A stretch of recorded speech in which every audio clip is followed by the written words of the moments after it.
Why do things happen the way they do? How do we bring our minds to a path of virtue and discipline? How can an act of intolerance that took place far away change itself to become an act of courage, peace, and devotion in another place across the seas? How can we all be devoid of pain and suffering and be at peace? These are some of the questions that are explored in the book. Kalya Uditta Karunamurti, Galen Pibudana Karunamurtiya, or The Compassionate Buddha of the Rock, a book by Deshabandhu D. Eassuwaren.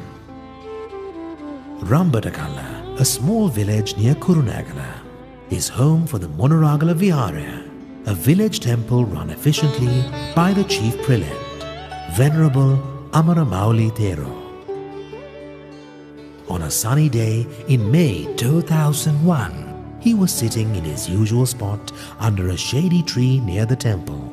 He was waiting for the children leaving Sunday religious classes. He was shocked to see some children walking towards him armed with small stones.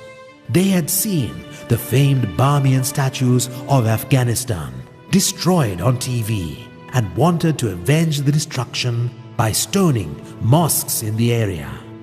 The Thero was shocked by these words. This was not how the youth of his village normally behaved. He calmed them down and explained the futility of revenge. The Buddha, he explained, would never have stooped to acts of violence. There are many good people in the world. An entire community cannot be blamed for the actions of a few somewhere else. He pointed to the large rock behind the temple. Let us build a timeless and monumental sky-reaching Buddha statue in our village. The whole world will look at this with awe and wonder and ask, was it the children of Rambadagala who erected this statue? This was the humble beginnings of the Rambadagala Samadhi Buddha statue project. Venerable Amaramouli Thero, with the strength of meditation, devotion and determination, searched for ways to start this courageous project.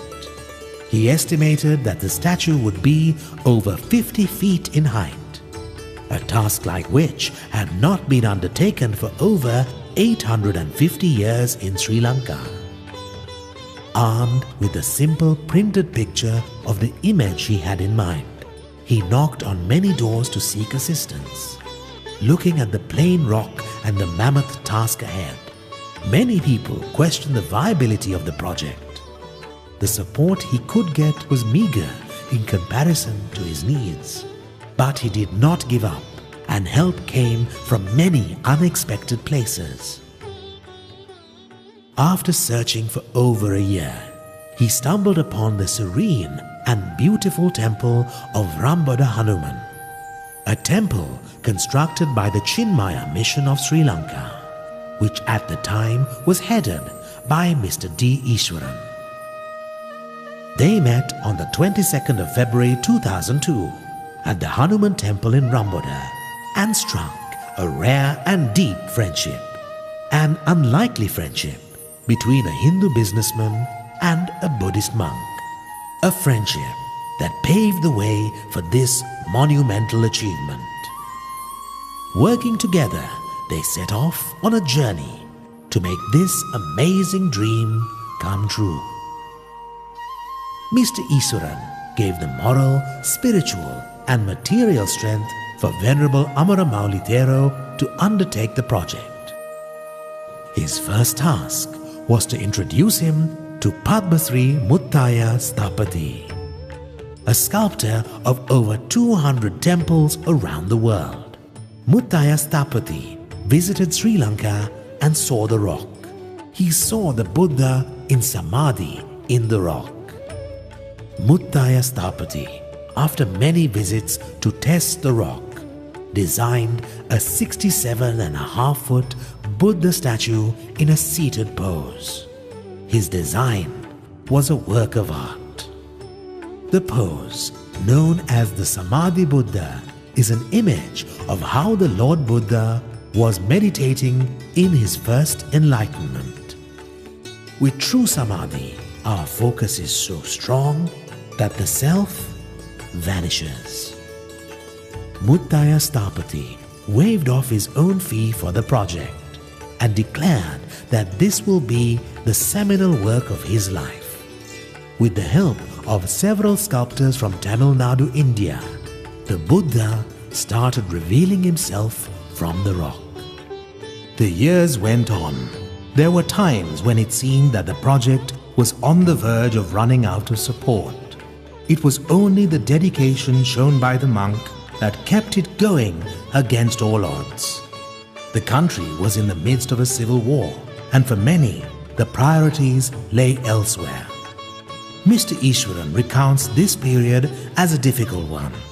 There are several examples of how the power of thought can produce unimaginable energy and action in this world, and cites the Venerable Amaramouli Thero as a living example of this. When a noble project needs supporters, they appear.